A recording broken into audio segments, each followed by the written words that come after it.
Welcome back to Young NFL Analyst, and today we'll be taking a look at the Denver Broncos defense. The Denver Broncos defense is run by a new man, Ejiro Evero. He's coming from the Los Angeles Rams. He's the Rams' former assistant or passing game coordinator, along with their secondary coach. Now, their special teams coordinator was the Rams' assistant special teams coordinator, and now will become the Broncos' special teams coordinator. Looking at their D-line, I believe that Nathaniel Hackett will carry 60 linemen due to the fact that it seems to be very important for him on his D-line and his outside linebackers, as has been one of his main talking points throughout camp. You're looking at guys like DJ Jones, Mike Purcell, Dermont Jones, Ioma Uwazarki, McTelvin Agim, Marquise Spencer. Then moving to the outside linebackers, you have guys who are going to be really needing to step up. Guys like Bradley Chubb, Randy Gregory, Nick Bonanito, and then the rotational pieces of Malik Reed, Jonathan Cooper, and Christopher Allen.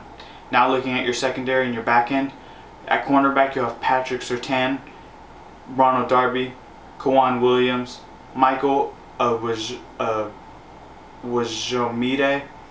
Damari Mathis, and Blasan Austin. Those will be your 6 corners. At safety you have Justin Simmons, Kareem Jackson, Caden Stearns, DeLauren Turner-Yell. And at kicker, punter, and long snapper, kicker will be Brandon McManus, punter will be Sam Martin, and your long snapper will be Jacob Biemeyer.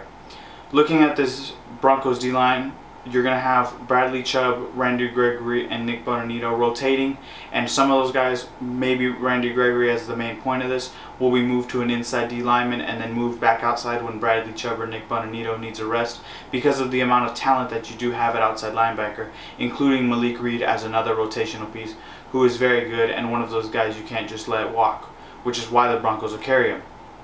Looking at their D-line, DJ Jones is actually one of their big free agents, and he'll be one of those main sticking points on their D-line, almost playing a Derek Wolfe or Malik Jackson role, allowing those 5 defensive linemen that you already do have to put them in spots to be successful, and allowing them to move around, to be flexible is going to be one of those main points that the Broncos are going to be looking at.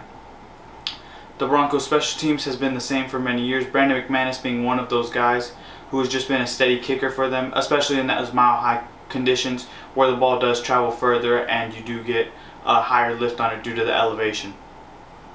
Josie Joel, he's actually one of those guys I liked in the draft a few years ago.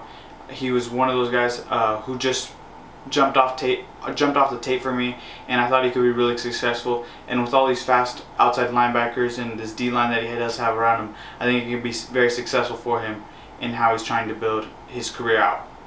One of those guys who's very under talked about is Justin Jackson. He is one of the top safeties in the league. He has an extremely great track for the ball, and he also is pretty good at tackling. Actually, one of the best safeties in the league at tackling. And with him in the back end, it allows Kareem Jackson to play freer and allows these cornerbacks to play in man coverage a lot better. Because when you have a safety who's able to just hit that spot that you need him to, where he's just blanketing you over the top or he's covering your inside, it allows you to play more free and allow you to just stick to your assignment rather than playing hero ball, which is one of those great things that Justin Simmons does. Looking at that outside linebacking crew, it is one of those crews that the Broncos do have that is very talented. You have 4 quality rotational pieces: Jonathan Cooper, a veteran you could say in the league, and Christopher Allen, a young kid from Alabama who was the backup to Will Anderson last year, who's projected to be one of the top picks this year.